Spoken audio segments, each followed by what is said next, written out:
Did you guys know there's a Skulls 2 and 3? I did see that. I haven't watched them. Who's in them? They can't be good. Who's watch them one night when I have nothing else going on. I couldn't tell at all. I could probably go back and look at them, but I didn't even recognize like the main actor in the picture, so I have no idea who it is. Well, that's like there's a Cruel Intentions too, right? Yeah. There's like all those 90s movies, which I think at the end we're going to have to figure out what's the next Joshua Jackson movie. Well, absolutely. There's so you were The Affair. Yeah, I've been watching that. Have you? I have no, but I looked at pictures and I think I do need to watch it. Okay. Are you watching Little Fires Everywhere? No. Not yet. Oh, you both need to watch Little Fires Everywhere. So that's Reese Witherspoon, Kerry Washington. Oh, yes, I know you're talking. Oh my God. Kerry Washington is like insane in this. It's so good. And it takes place in the 90s, like when we were in high school. So her kids, Reese Witherspoon's kids, are our age, like we were in high school. Ooh. So it's kind of cool to see her because she was in like, what was that creepy movie? She was Fear when we were in high school, right? Yep. It's her. And then Joshua Jackson is her husband. So they like nailed it with our like getting like us, our people. Guys, this is the picture of The Affair. Okay, I gotta watch it too. I love that. Yeah. You just read about it, Kelly? You haven't watched it yet? I feel like you told me about it. Yeah, I did. Yeah, I haven't watched it yet. Okay. I'm a little behind in life. That's okay. So I never finished the final season because it gets weird at the very end, but it's gone like 6-7 seasons. Oh, is this what he looks like the whole time? Sign me up. He's in it the whole time. It's so good. Yeah, he's that dreamy. Yeah. He is pretty dreamy, and he's kind of always been pretty dreamy. Like I think Kelly, you said it in the podcast that like since the Mighty Ducks, like we pretty much like he has a little baby face, but he's still. I mean, I had a crush on him back then, and then guys, he was so hot in Dawson's Creek. I don't have Mighty Ducks prepared, but Kelly, where do you live?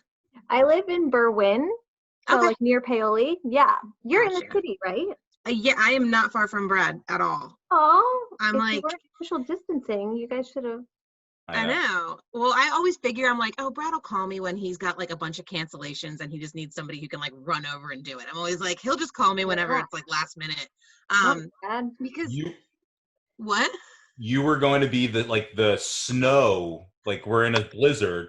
This is legit. I think I took this out of other podcasts and I probably said it a couple times because I didn't want to make you feel bad, but I was legit just kind of waiting. I assumed it was going to snow really bad at some point this winter and I wasn't going to be able to get people to come down. So I figured that'd be a great time for you, Kevin Rogers, but then it never ever snowed. I know. We had like the mildest winter, but that's hilarious because when you started the podcast, I was like, oh, well, Brad lives like really close to me. So he'll probably just call me in whenever it's like nobody can show up for something or whatever because I can just walk over there. Exactly. It was very close to that. Actually just saw Kevin Rogers for the first time like 2 weeks. No, actually it was like mid-March. I saw him in mid-March. He lives not far away from me at all, and it was the first time I've seen him. I run into him randomly at times, but it's been a little bit. Yeah. It's always at an event. Oh, okay. You're in the Italian market, right? Like you're on 9th Street? Yeah. Okay. Yeah, so I imagine you probably run into people more than I do because I'm I'm not far from you. I'm on 13th. Well, I ran into you. Last time I saw you was out here. Yes. It was at Toledo's. Yeah. See, Toledo's, it brings everyone together. Guys, look at my glass. Where'd you get that? Just for you. Skull. So when I was, you can't see it. When I was in marketing, when I left my marketing job where I worked on the neuro portfolio, so any broken bone in the head, they gave me that. And I was looking for a glass and I was like, oh my gosh, my skull glass. That's so funny. Mm-hmm. I have it on right now. He's just getting initiated into, he's got to run around the campus right now. Did you guys see this in the theater? I don't think I did. I feel like I did, but my memory obviously isn't great. I had the DVD, and I watched it all the time, like all the time. How long ago did you buy it on DVD? Ooh, so I must have had it either junior or senior year, because I feel like I watched it a lot senior year when I had a TV in my room when I was living on the first floor of my mom's house. Okay. That's kind of like where I remember having like a whole bunch of DVDs and like just like watching, because we didn't like have cable in my house. So it was DVDs or nothing. It had to be senior year then, because it came out in 2000. Okay, so it had to have been senior year. Had to be senior year, yeah. Yeah, that makes sense. Yeah, I think I was at my dad's house junior year and I was at my mom's house senior year. So that would make sense. But yeah, that was like, I had like a stack of movies that I always watched, and that was one of them. And I don't feel like it was a very popular movie at the time. I don't think that a lot of people like knew about it.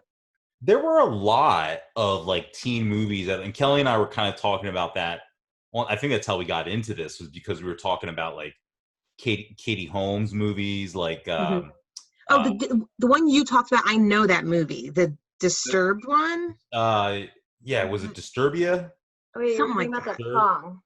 Yeah, Flagpole Sitta. Oh. I remember that movie. And I remember Cruel Intentions was huge. You've already talked about that. Varsity Blues. Varsity Blues was huge. Oh, yeah. I don't want your life. Box. So all of the Dawson's Creek guys were kind of doing stuff. Yeah. And Michelle Williams hit her peak much later, which she like knocked it out of the ballpark when she did. Yeah. With Brokeback Mountain, and then everything since then, she's just been like, but I feel like she was kind of always on that path. Like I felt when she was on Dawson's Creek, like the way they took her character, that she probably had a lot of say in her character because it wasn't as cheesy. It wasn't stereotypical.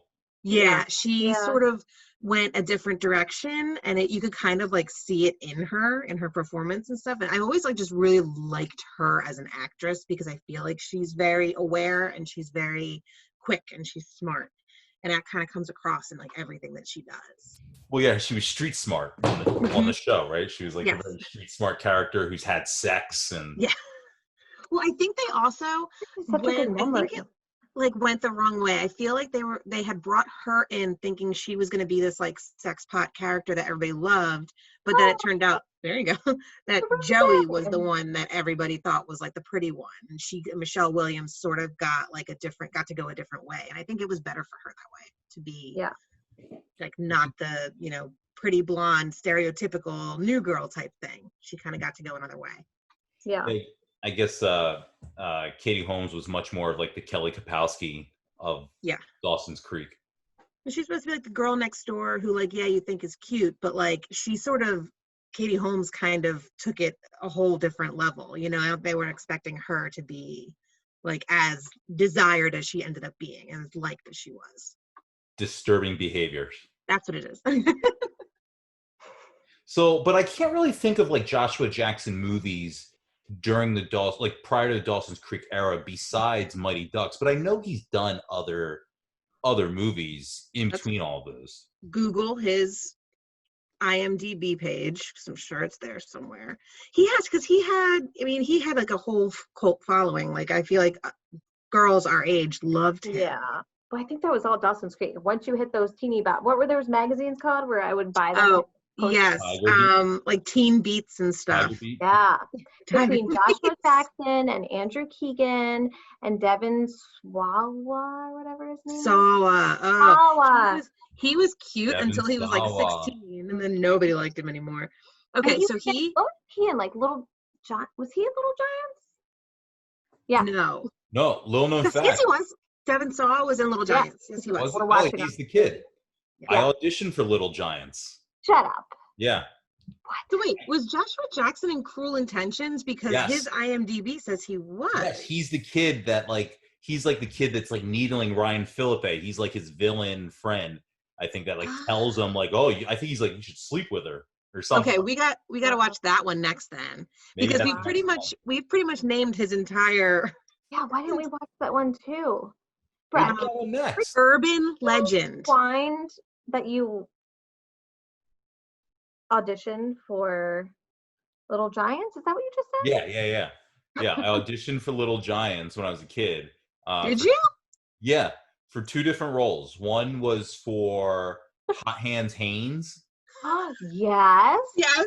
and the other Yes. was for the nerdy kid that's like the coach, the manager that's like in the tie that comes up with the annexation of Puerto Rico, wherever that. Oh, the hot hands guy when he like gets his hand stuck and he just does that like. Yeah, I auditioned for that. Oh, how did you do a lot of acting when you were a child? I mean, I was in like the world of attempting to child act. Yeah, Okay. but I never I didn't get like huge parts. I modeled, like it always came with modeling. That's why we ended up in drama. We did that drama camp together because I was actually like modeling and acting at that age, and I had a manager for like a year, 2 years, something like that. But as I got older, I just never got parts that I wanted. The biggest thing I got was like I got a commercial with Jerry Stackhouse when he was on the Sixers for Habitat for Humanity. That's awesome. I did an exhibit at the Please Touch Museum where I was the kid at the farm where you walk into like this giant bus and it's a touch screen and you press where you want the bus to go and the bus will animate and go to like the city or to the suburbs or to the farm. And when you hit the farm, I'm there running around and playing freeze tag with kids and doing oink oink with pigs and shit like that. And so funny. Yeah, so that's like the height I made. And so you go on these auditions. Like I went to New York and auditioned for Nickelodeon. I auditioned for some movie with Louis Gossett Jr. I was gonna say, where did you audition for Little Giants? Was that New York? Philadelphia. So I used to go to Philadelphia? Yeah, I used to go to John Robert Powers. Okay.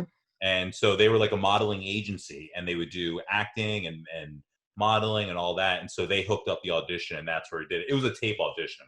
You send okay. Gotcha. Interesting. No. That's so funny. I didn't get it, so. Wow. Can we see these commercials somewhere?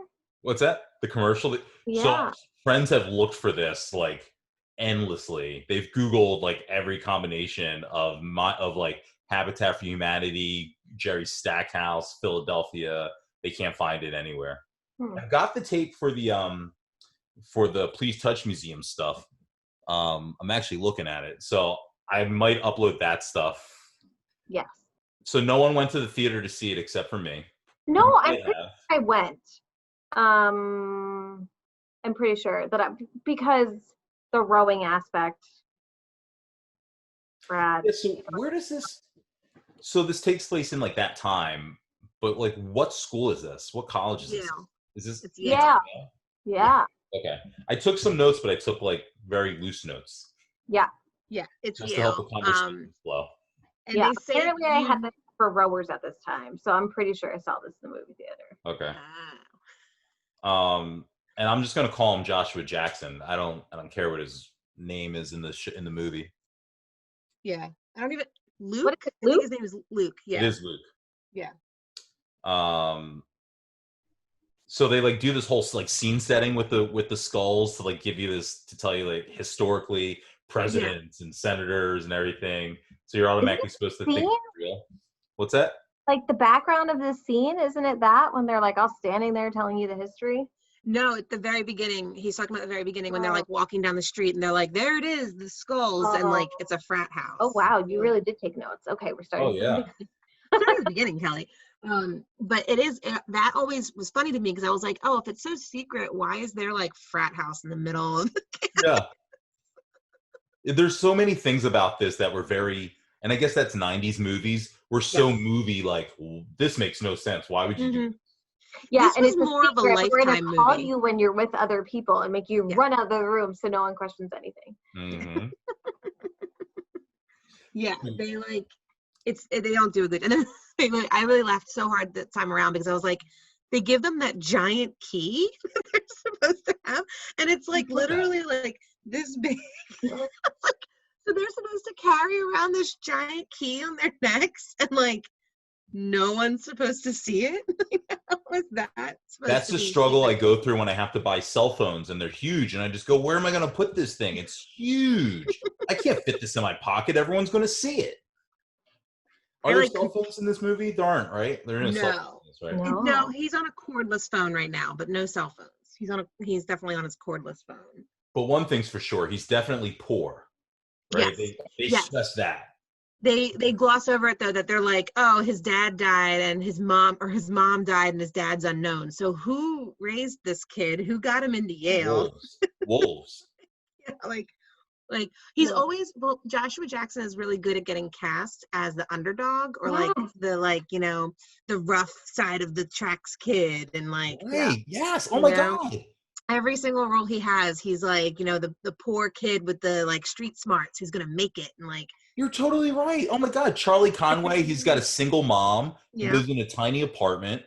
yep, Pacey is poor. He lives like on the Mhm. docks with his whore sister. yeah, like on a boat or something, right? It was Yeah, like a yeah. boat for a And while. he works But on. that's He why works you with his love hand. him. Yeah, he makes you love. They make you love him because you want to root for him. He's the underdog. You Even wanna in the see him. affair, he's the like the townie with the drinking problem and the shit family. But he's I gotta watch the show. Oh, I this see is good. it's so It's bad. very, very good. It's we'll talk more about it later. It's very, very good. Well, in Little Fires Everywhere, he is not. He is like a high, fancy lawyer married to Reese Witherspoon. So he is not at all the same kind of character. And he's not as much in the show. He's there, he's present, but he's not a main. Like, it's focused on Kerry Washington and Reese Witherspoon. But, it's nice to see him pop in. You've got to watch it. It's so good. We got time. I know, right? Guys, can we talk about Paul Walker for a minute? Sure. We all Yes. thought Pacey was hot. Yeah, I still call him Pacey, but like Paul Walker was like hands down one of the most gorgeous men. Like, Mm. I want to say of all time in like Hollywood. He is gorgeous, and I completely eyes, forgot that man. he was even in this movie until he walked back on the screen. I was like, oh yeah, that's right. Paul Walker's in this movie. Like, I always just remember Pacey, Joshua Jackson, but like Paul Walker's in it, and he's actually, he's a sweet character in it. You can tell he's kind of young too, and like his whole like battling with his dad, who of course Craig T. Nelson, love him. Yeah, was that Coach? Yes. Coach. Mhm. Love it. Oh, right now they're in that room, the war room. Oh, that. Yeah. And like they do obviously have a lot of money if they're putting all these kids in coffins and waking them up and making them become, like they like have like floating coffins. It's so over dramatic. Yeah. Oh, and right now, actually, the scene I wanted to talk about, they're branding them on their wrists. So they brand them and then they make them put the watch. Yeah, no one will notice anything. Everyone's like, going to know you're in a secret society. Yeah, but we're not going to put any alcohol on this so that you don't No. get any type of infection or anything. We're just going to slap a watch right on top of that open wound. Crewing. So Kelly, you said you know about crewing? Rowing, yeah. Crew. Is it called rowing or crewing? I'm trying to Well, it's crew, but I don't think it's called crewing. You'd say rowing or crew. But they don't row, they crew. I think it's crew team. Isn't it crew? Oh. Yeah, it's like crew team, but the actual sport is rowing. I mean, I don't know that I would claim a lot about it. I spent some weekends down on Kelly Drive watching. The regatta? Yes. What are they yelling? They're so mean. Like, it seems so mean, the screaming. About the coxswain in the front? Oh my God, yes. Yeah, but how awesome would it be to be that? Like, they're all really little. Like, I was like, I should have been a coxswain. Kelly, you totally could have been. You were so little. Like, you easily could have been one of those. So little now, like Brat. Well, neither of you knew me in elementary school. I was so little. When I was in 5th grade, I went to the library, and the librarian said, "Honey, who's your kindergarten teacher?" And I was in 5th grade. Oh. So little. And then I was a safety, and I would walk this little girl to the bus who was in kindergarten, and she used to pick me up and carry me around the classroom. Like, my kindergarten kindergartner student that I would walk to the bus stop as a 5th grader. She used to just pick me up and carry me around. Oh my God. Yeah. You're a little itty bitty thing. Yeah. But yeah, maybe I should have been a coxswain. I mean, I don't know much about the sport. I never did it. My favorite thing that he yelled was ass to ankles. Which Ass it to made ankles. sense. Yeah. It made sense. Ass to When ankles. you go like the seats move back, and it's mostly all your thighs. Yeah. So did you find that scene believable then? Because like, you know, I mean, I find, and Brad, you can probably attest to some of this, like having an acting background is you're like, if you understand something, like if me and you, Kelly, were to watch a lacrosse team in a movie playing, we could pick it apart easily because we would know like, that's not how you cradle a ball. That's not how, you know, she would have gotten checked for that. She would have gotten whatever, you know, all the rules. But like looking at that, did that look, because it looked realistic to me, like when they were in the race and rowing and they were like, yeah. It looked like they did a really good job. I've never seen anyone like jump out of the boat dramatically because their oar broke, but and I don't know. Drop your oar, George. Drop your oar. Yeah. But that's totally exactly what the races are like, and everyone's silent. Yeah, it's absolutely like very realistic. Yeah, you gotta wonder who they brought in to do that scene. Like if they brought in actual college like athletes to do it, you know, or if they brought in like teams or like, you know, rec people who do it like recreationally, like who they brought in to do that scene. I love to see the making of documentary to see like the method acting that Joshua Jackson went through. Yes. And Hill Harper to be rowers and like or like Demi Moore when she did striptease. She's like, I like hung out with strippers for like 6 weeks and like practice stripping. I wanted to understand their lifestyle. Like Joshua Jackson's like, I gotta get inside their mind. He like hung out at Yale for a month trying to like weasel his way into frat parties and stuff. While I was watching this, I texted one of my good friends now. Our kids went to preschool together. She rowed at Princeton. And her husband also rowed. So I texted her, I was like, I'm watching the schools and I'm thinking of you. And she's like, oh my God, I wanted to be part of a secret society so bad. Are there any for women? Or is it just men? Is this actually true? Like, do these things exist? I don't even know. I think so. I think they do exist. I don't know. That's what they say, right? This is the type of thing that George Bush belongs to this, they say. Well, that was going to be my question, though. That's literally was my question to ask you guys, because I wasn't in a fraternity. I didn't know anything about Greek life outside of like Steve Sanders and 90210. So did you guys rush? Were you guys in a sorority or any type of like honor society, academic thing or anything like that? Kelly, you can go first. I mean, I went to Elizabethtown. We didn't have any Greek life. Our homecoming game was with a soccer team because we didn't have a football team. So no, I mean, none of that. Cool. I basically went to another high school. So. Oh, that's so funny. I went to school in the South. I don't know if you guys know. I went to Coastal Carolina, and I was in South Carolina for 5 years. So down there, they can't have sororities technically. They do. We only had 3 at my school. But like you can't live more than 4 girls in a house because it's considered a brothel in the South. So we weren't allowed to do that. So like you had to kind of be in different houses. With saying that, my first week at Coastal, I did get poached by 2 sororities and a lacrosse sorority too. And I said no to all of them. So I didn't want to do it. Why not?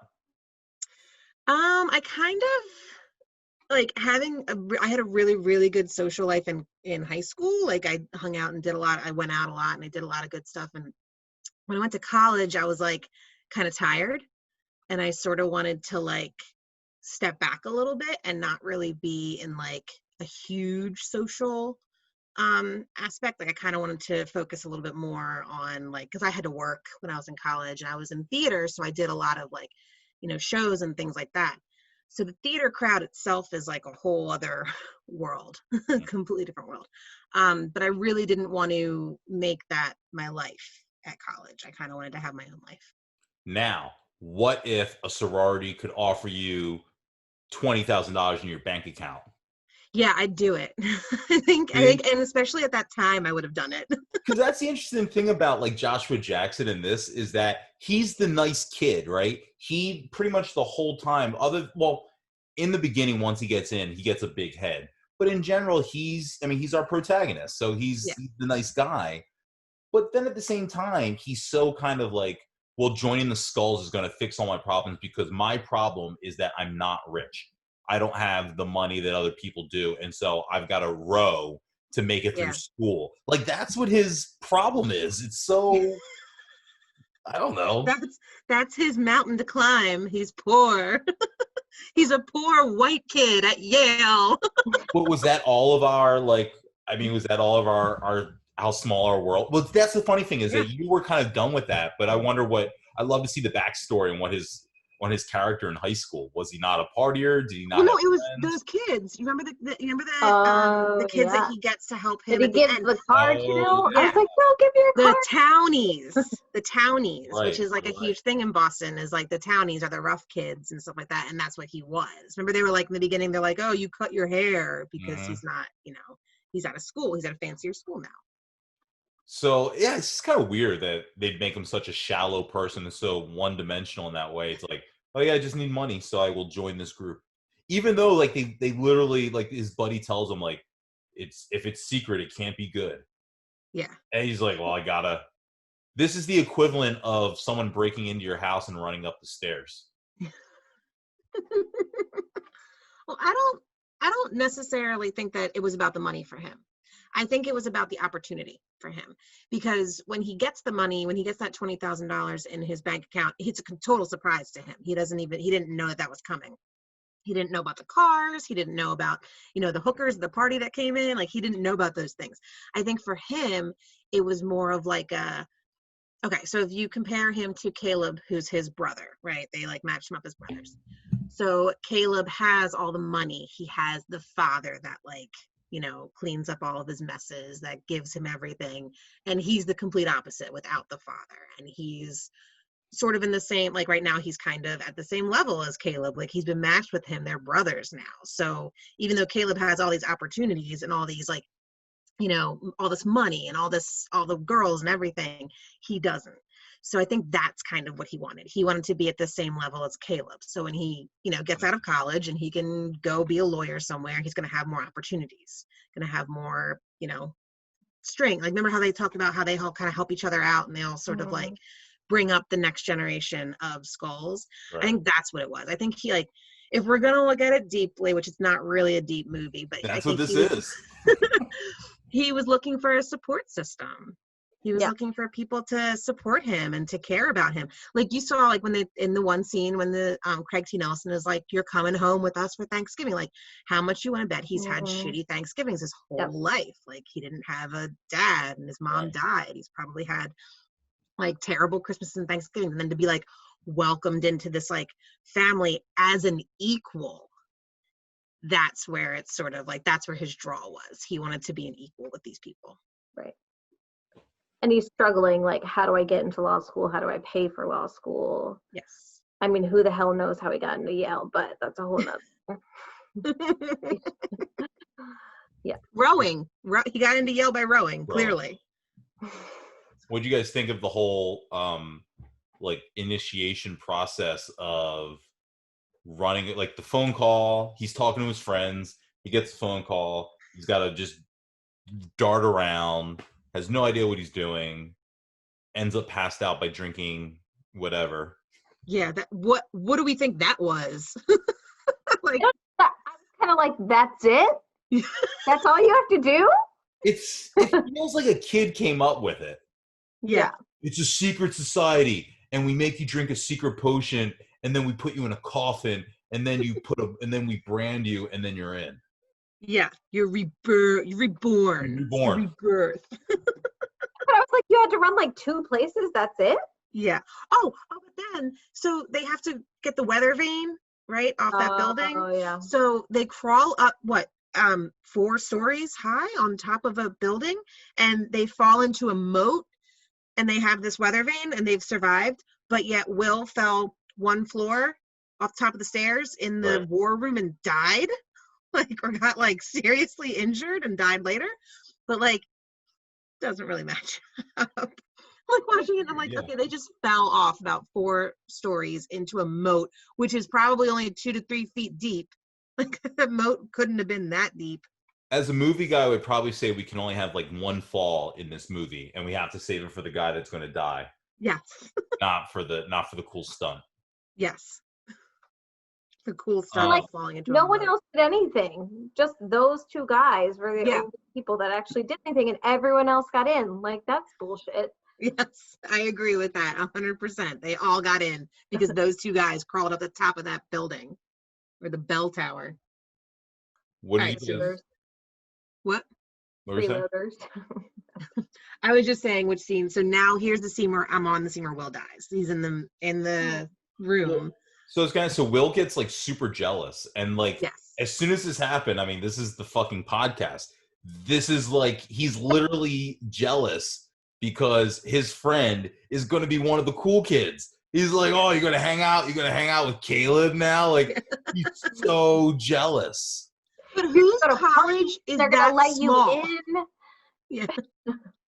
Like, whose college is that small? That's a very like high school mentality of like having a cool kid. That doesn't happen in college. You don't have this like high and mighty cool rich guy in college. It's just way too spread out. There's no, unless, I don't know, Kelly, you said your school was small. Was there something like that there? I mean, I went to a school with like 1,600 kids, so it literally was high school again. I mean, our cool kids were like the soccer team because we didn't have a football team. I mean, I don't know. I felt like it was high school all over again. Everyone knew everyone's business. Not to that. Yeah, that sucks. I really, really liked my college for that aspect because it was like, it was a lot of people like me where we sort of wanted to be adults and like on our own and not really do like the school or the like high school type thing. So it was a lot of kids who like went there and then started working and like living off campus. And even though it was a 4-year institution, just had that kind of vibe where we were all sort of like adults just kind of going to school. Yeah, I actually liked the small school feel because I felt like I could go to any party. I went to a lot of parties. And like, it didn't matter. Everyone knew each other no matter what. So I liked that aspect, but it got old too though, because if you didn't want people to know what happened over the weekend, everyone knew anyway. Everybody knew. Oh, see, it was completely different. Like, we barely had house parties. Like, there was a few here and there, but like, we lived in Myrtle Beach. We had bars. So we were at bars all the time. I had a fake ID like the week I got there. So I was in bars immediately. We had a lot of houses. It was just like kind of, I don't know if it's just like a different thing because it was like in the South, if it's just kind of like a different way of living how they are down there versus like up here. Might be. Yeah. My cousin is going to ECU right now, and that's where Kate went too. Yeah, where Kate went, yeah. Yeah, and she's like always at bars. Sorry, Lindsay, I'm totally blowing up your spot.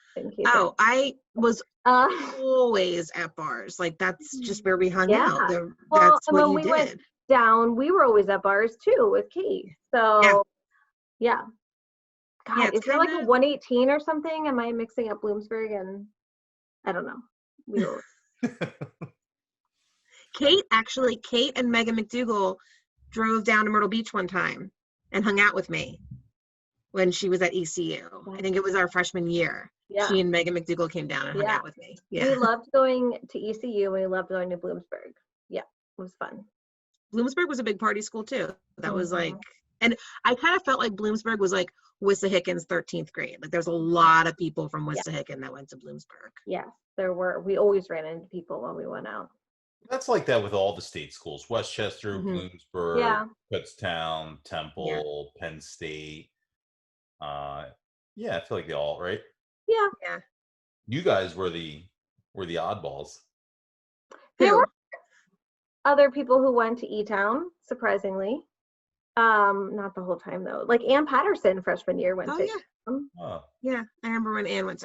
That's when you said it. I remembered. I was like, oh, I think that's where Ann went. Did she go? You said freshman year. Did she transfer?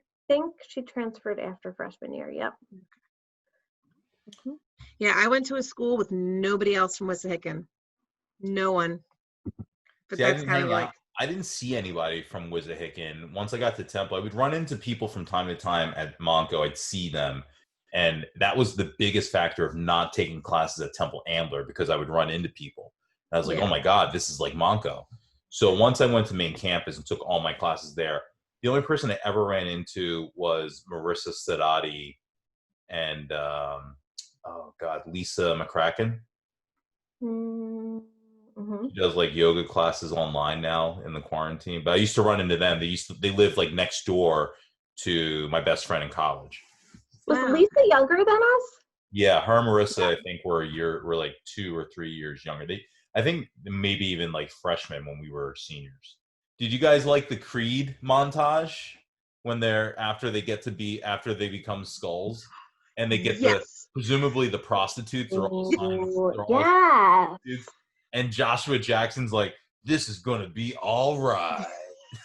So I was dying laughing. I did not even remember that scene, and it happened, and I was like, what are all these like prostitutes coming in here, and why is Caleb walking off with 2 when his dad is in the room? Like, what would do that?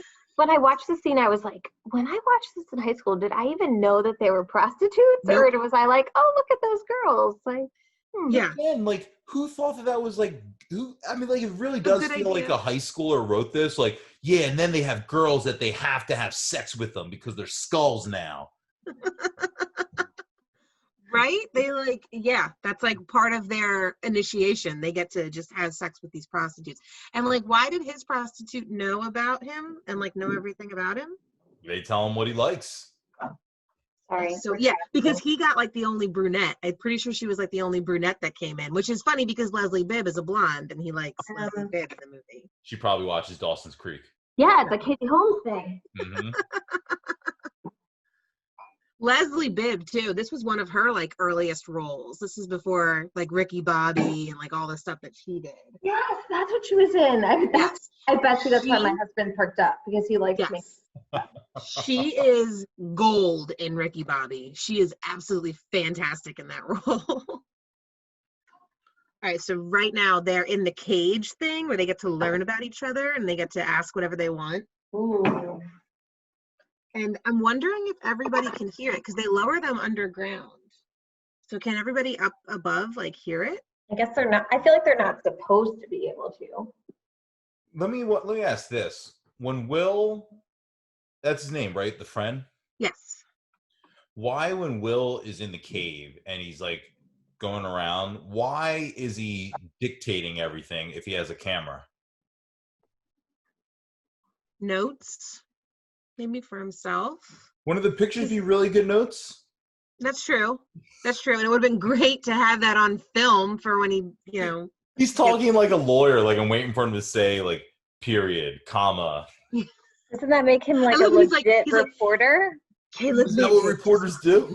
I don't know. I should have booked a reporter to get in on this for realism. We already know about the rowing. The rowing was realistic. How realistic is the reporting? It's not very good. And he definitely, what was it? When Caleb walks in and he's like, you're like, shut the F up. I'm so sorry. I am lost. I don't know how I got down here. I got to get out. Can you show me the way? Which brings me to another thing though, is like the tapes. So they have those cameras and they have the tapes of everything that happens in the room. Why would they tape anything that happens in that room? Like blackmail. That's right. I think they mentioned that too, that they want to be able to use that against you. Blackmail. That's like what's the Scientology documentary? And they give you the test and ask you all these things about your life and they record them and then they know everything about you. And so that they can, in theory, the wink wink is that they can use it against you later. So in this, I imagine it's the same type of thing. Obviously, like the people in charge aren't going to use it against themselves, so they feel safe. But maybe they could have done a better job at securing the tapes so that it appeared that the only person with access was Coach. Yeah. Because it's just like it's in this just university library in Yeah, this where Addams anybody can. Family false bookshelf. Yeah, that's actually a good point. I never even like put that together, that's why they would have those tapes. Did you ever have to like go on the run from a secret society and like maybe bust out your pseudo boyfriend out of a psych ward?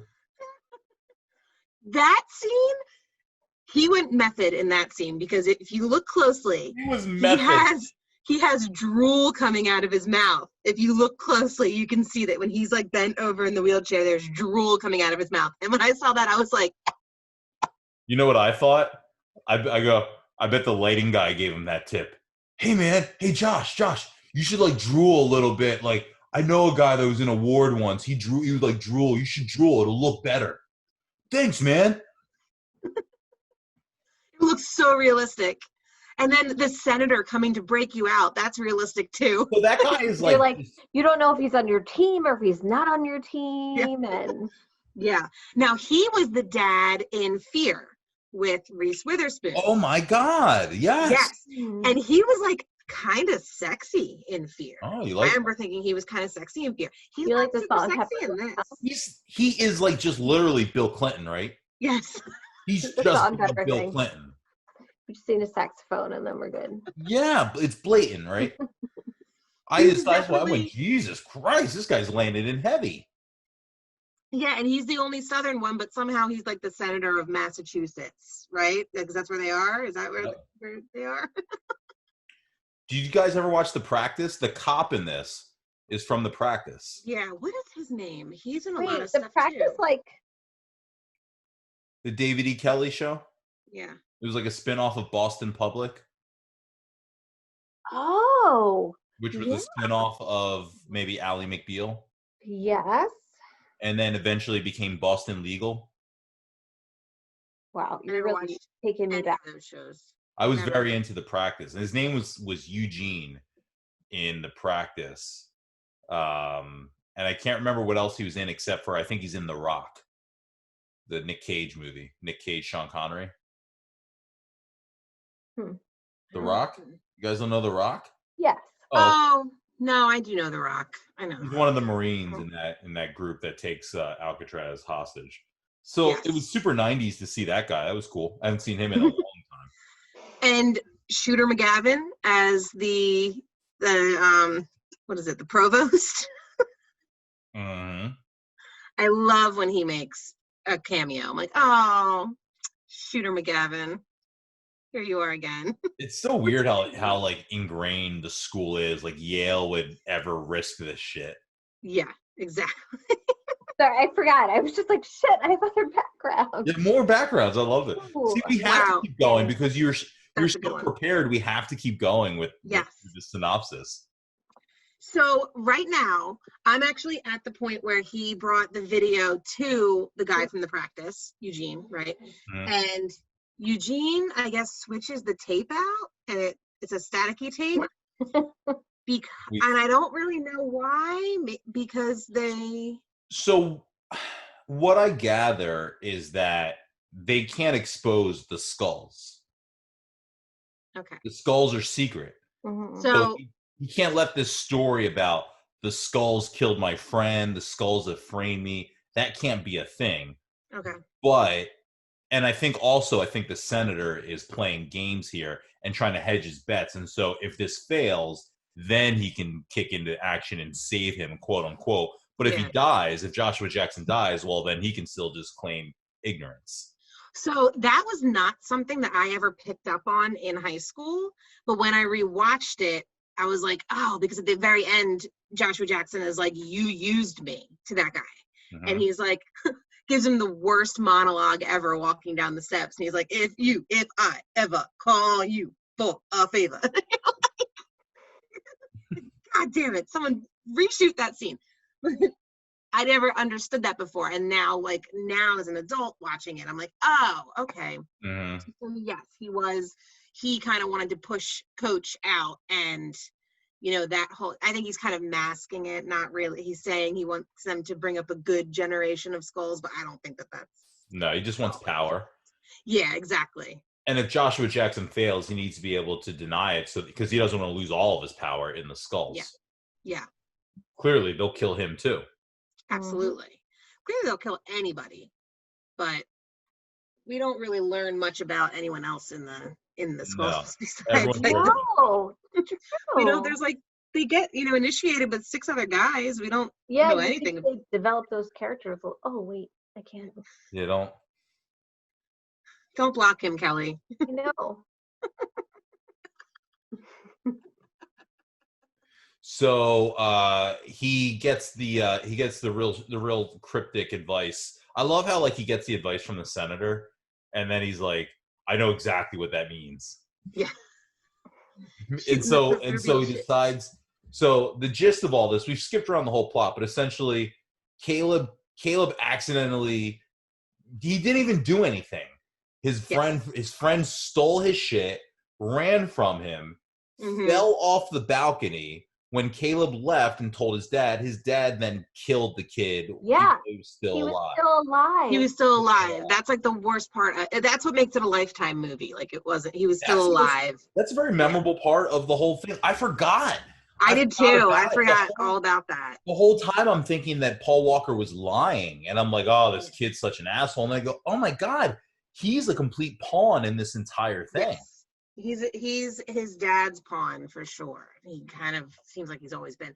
But how sad, like as an adult now watching it, and I'm Kelly, you're probably the same. You've got like the mom heart now. So like watching when Will was like reaching up, he's like laying on the ground, like reaching up for Shooter McGavin to help him, and Shooter like just breaks his neck. I was like, like my mom heart. I can't handle that because like that's somebody's baby, you know? Like it's watching stuff like that's a lot harder for me. I know. Oh, look at your background now. I know. Oh, look at those guys. Pixely, but I was like, I thought, you know, Pacey, Joshua Jackson was good looking, but Paul Walker is gorgeous. He's just like gorgeous. Always has been. What'd you guys think of the crew? He's like, focus. Yeah. Forget about Paul Walker. But Brad, we got distracted. You're all good. I love it. This is a great time. What'd you guys think of the crew, that his old friends and the whole caper little Italian jobbish? None of those people were memorable or recognizable or anything. Like when they came back and he used them, I was like, they could have been a little bit more, they could have had more stage presence, or they just could have been a little bit more exciting. I don't know. They were. He really trust them to step into some intense situations. I'm like, yeah. Well, also, if they could just beat the shit out of these professional, I'm assuming hitmen, what the fuck's the problem? Come at me, bro. I would tell him, I'd be like, I'm in my dorm. Come find me. Come get me. I don't give a fuck. I beat your boys up in the alley, and then I had a girl come pick me up and drive me away. It was the wildest shit where they just beat them up. Yeah. I think I'm actually at that scene now. So right now I'm at the scene. Yeah, Shooter McGavin is chasing Leslie Bibb. And did you guys notice how terrible her running is when she's running outside? If you haven't, you got to rewatch it, because she definitely does this sideways running. What do you guys think of did you guys ever have any thoughts about the whole dormitory area and how they live in apartments in here? The beautiful woodworking, and you would never trust a college kid with that shit. No. And the shoot them up and down. My dorm room was cinder block. Yeah. It was because we ruined that shit. You don't give us good. No, we had 4 bunk beds in my room. It was IKEA furniture and 4 bunk beds and white, the cinder block walls. Not gorgeous apartments that have a dumbwaiter. What apartment has a dumbwaiter? Okay, now that would here's have the come drooling in handy in my life in college, but you're what? I said that would have come in handy, but we did not. But I will say, like, when I was in college, I moved off campus my first year, and I moved into a house a block away from the ocean. Like, I was on the beach. I could hear the ocean from my bedroom. So there are some nice places. So why did you live in Philadelphia again? I moved back. I know. But Myrtle Beach is not the kind of place you want to live, like, after college. Oh. Yeah. It's definitely like a tourist town, which is fun. And a lot of my friends actually still live there. But I definitely was like, I got to get out of here. Nothing's going to happen here. Like, time to go. So now we're up to, she's driving the car in one of the best car chases I think I've seen in a few movies, because that car comes at her and like tries to run her off the road. Leslie Bibb in this. And then, like, for whatever reason, chases her down a like a railroad and like crashes into the thing, and that's where we find out Eugene is working for Bill and Clinton. it's so just like, hey man, I believed you all along, even though I'm a total shithead. Yeah. And then he doesn't even really help him. He just kind of like, no. You're like, wait, your neck's probably broken. You probably have a concussion. Get in the fucking car and go challenge that guy to a duel. You're still sedated. Wipe the drool. Go ahead and get in Shooter McGavin's car. Go steal it. It runs just fine. It didn't just go over a cliff and down, some railroad tracks. It run just fine. Take it away. We're gonna clean up dead Shooter McGavin. You're gonna take his car. This is legit the part of the movie that I thought the hardest about of what is exactly happening right now. What the duel? You mean the duel with like the delayed reaction because you were just on just the Eugene part in general of like what was going on with Bill Clinton and why is this guy helping him all of a sudden? Like the covert, like I thought about that for about 12 minutes. What was your thought process? For 12 minutes. Well, I explained it. I mean, I figured it all out. Exactly how I explained it to you, that the senator was trying to cover his bases and the guy couldn't reveal the skulls. But I didn't know that just watching it. I was like really thinking about it. So do you think that the whole story is actually the senator trying to get Craig T. Nelson out and just like springing on an opportunity? Yeah. Like it's not actually about. That's his motivation. Yeah. If Joshua Jackson died, he would have never cared. He wouldn't have given a shit. Nope. A true senator. Southern though. Well, a true Southern senator. Southern in Massachusetts. Yeah. Somehow elected into Massachusetts. Yes, yeah. Yeah, I think the guy, that was a surprising part, because I think back then I was probably like, oh, I knew I liked that guy. Like in high school, I probably thought that the senator was like tricking everyone else, including the viewer. And he got me. He's a good guy after all. When in reality, watching it now as an adult, the guy's a manipulator, a liar, and he's just hedging his bets. So many more things we didn't understand at that point. We were so naive. We were so naive. So naive. But that's true. It's like, I think I took some tips away from this. This is like some Sun Tzu type of shit. I'm going to use some of this guy's tactics. He was very sly. Very sly. How he took him out, how he went out to eat. And that's the other thing. The line that he says, I use this line, I use this phrase, the proverbial shit. The proverbial shit. I use that line. Anytime you want to kick the proverbial shit, you want to shoot the proverbial shit, you call. I use that very frequently. And I didn't know. I didn't remember because of the skulls. It's a good line. 100%. That line stuck with me too, because I feel like I've definitely, over these many years of enjoying this movie, but not like watching it all the time, that line for whatever reason like sticks out to me, and I like have used it before. Definitely I've thought it before. I've definitely never used that line before. It's one of my bar phrases of like the way I like to like drink and hang out with people. Right. Maybe. So like I get it from one term I like to use is from That Thing You Do. I like to call it the cock and bull. Wow. the Cock and Bull, because that's what What about that Del movie? Paxton's doing the Oh, Cock that's and good. Bull at the jazz bar. And holding court is another like phrase. Like when I say, oh, I don't like to play bar games, I like to hold court. But then the other one is shoot the proverbial shit. That's so funny. I'll just sit here with my bud Josh. Just had a baby yesterday, guys. Who did? Joshua Jackson. Oh, You didn't even reply to my text. Like, whatever. No, I was going to reply to it today because I read the story. I read it today, and then I said, "Oh, I'm going to talk to her in a minute," and I didn't want to ruin it because what I was going to text you was I just watched Queen and Slim. I had no idea that he was married to her. Mm-hmm. And before he was dating what, Diane Kruger? I don't know. I'm not up on the Joshua Jackson love life. I need to get into it. So, Joshua Jackson,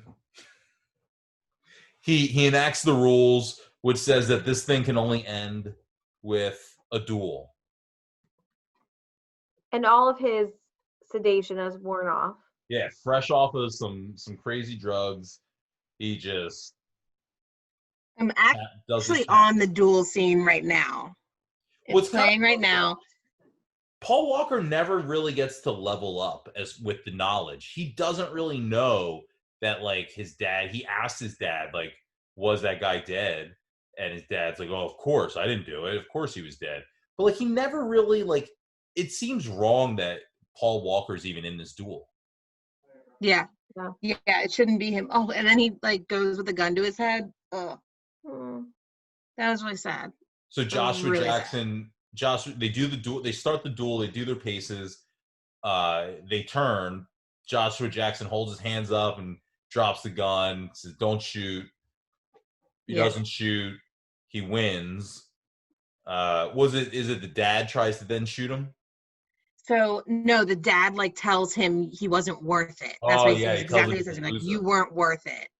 And Paul Walker like takes the gun, walks down to the duel spot, and like puts it to his head and goes to shoot himself.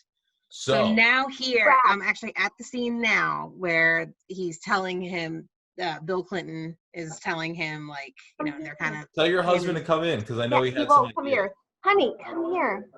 No, he won't. Gone. Kelly, I'm dealing with the same. My husband's like, just throw me my clothes. Like, sorry. Come here. Nope, gone. Hi. Sorry, I interrupted. No, you're fine. So yes, he literally says, I taught you how to make the world work for you. So this was all him, like, Bill Clinton teaching Pacey, like, how to manipulate and how to be a leader in the Skulls. This is like the classic, like, shitty dad, like, hey, I told you the whole time, you just had to man up, get your ass kicked a couple times, and learn how to fight. Yeah. Which is so sad for Joshua Jackson in this, because he, you know, he lost his best friend. He, like, and it's his fault. His friend died, you know, not like, you know, it's not his fault. Will was making some pretty dumb decisions, but like, it's such an afterthought at this point. Like, it seems like I totally forgot till you mentioned it that this is all about how the friend died. The friend is dead. Yeah. His friend has died, and he has to, like, and he's just trying to avenge him, you know. Also, I think it probably goes without saying that there's not going to be any police activity. Like, no one's going to the cops about this. This is just how Joshua Jackson has to leave it. Like, he won the duel, I guess. The duel was a draw. Joshua Jackson's like, but I still have a semester left of college. I have to, like, are you still for my law school? You know? He's like, but wait, can I still have that acceptance letter to any law school that I wanted to go to? Can I still go to any of them? So this movie has finished. So I've had the movie on the whole time we've been talking, and it's over. It's great. It's pretty short. It was definitely like probably should have been on Lifetime. Like a Lifetime movie. Where would you rank this on a scale of 1 to 10 on 90s movies? Ooh, no, this is pretty up there. I think, and it actually has a pretty good soundtrack too. What's your top 9? What's your I watched the movie and I texted you, Brad. I was like, still a great movie because I was like, this is great. It was great. I watched it. I remember I was Zooming with friends, and I left the Zoom to go watch this by myself that night. The night you watched it, I was like, that sounds kind of fun. I'm just going to watch this. It was great. I watched it like 11 o'clock by myself on a Saturday night in quarantine. In quarantine. It wasn't. It wasn't it? It was like our first weekend, I think. Krissy, what's your favorite high school movie? Movie during high school. So, like, movie that took place in high school or a movie that I watched in high school? A movie that came out when you were in high school. Okay. Hands down, I know the answer to this one. So, Karen and I watched this movie all the time. It was so funny, and it's still so funny. Romy and Michelle's high school reunion. Yep. That's a good one. She would have been much better at answering that question. I didn't remember any movies, but every time you say one, I'm like, oh, yes, that was amazing. It was a good movie. That was such a funny movie. That movie, I'm trying to think what else we watched. Oh, no, that would have been middle school, I think. I saw like To Wong Fu, Thanks for Everything, Julie Newmar, like 7 times in the theater. Wow. Like so many times, more like 3 times. But that's an old one. Yeah. That one, I remember I just thought it was really funny. And then I'm trying to think what else I would have watched in high school. I remember one night we were hanging out at Natalie's house. It was like me, Natalie, Kevin, Karen, Leah, Evan, and we were like, let's watch a movie. Let's watch a movie. And they pulled out The Omen, where like Natalie had The Omen or something. And we watched The Omen. The original. With, the little kid Damien. The original. Terrifying. The original. It's a terrifying movie. And the room, Natalie had this like really cool room on the side of her house. It was like a soundproof room, but her like house was surrounded by trees. So it was fucking terrifying. And watching that movie, I will never forget driving home that night. I'm driving Kevin home, and we were like so scared the entire time. So that even though it didn't come out in high school, that movie reminds me of high school a lot. I'm trying to think. I don't think there's anything else that really stands out too much. Can't Hardly Wait was definitely one that we watched in high school a lot. Can't Hardly Wait's a big one for me. How about you, Kelly? I mean, you asked me this question before and I was not good at answering. I put like some movies I've thought of is like 10 Things I Hate About You. I loved that movie. Wait, so I had the original question was, where do you rank this now? Now that we know what your top movies are, mine are probably like She's All That. Oh, I like She's All That. And like Scream is up there. This is over Scream? Or I mean the other. I loved Scream. Scream's like really good. Okay. And Scream, Cruel Intentions, which we've talked about a couple times. That was one of my favorites too. Now that I Can't Hardly Wait. In it. Can't Hardly Wait was like up there for me too. Like I watched that a lot. Sean Higgins made me a bootleg tape of Can't Hardly Wait and Armageddon.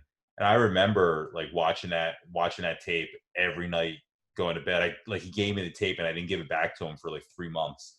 And I would just watch it every night. Those were the best movies. Of Armageddon.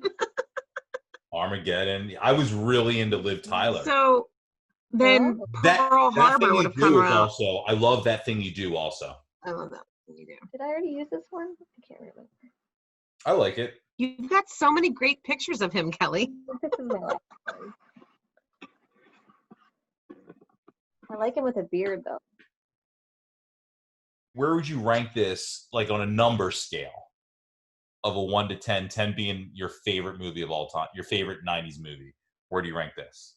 This is just the way I make decisions. I need to lay out all of the movies that I like and then rank them accordingly. Bracket.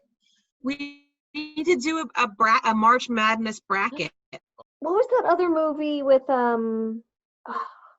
there's 10 Things I Hate About You, and then Julia, what's her name? Styles. So Save the Last Dance. Save the Last Dance. That movie was one of my favorites. You can put so your good. back into it. I can do it. Put your ass into it. I can do it. Put your back into it. Kerry Washington is in that movie, and she's Really? phenomenal in it. So I think we should watch either Urban Legend or Cruel Intentions because I want to see. I don't remember him in Cruel Intentions, and I kind of want to see what he did with that. That's a good one. Let's do Cruel Intentions. Okay.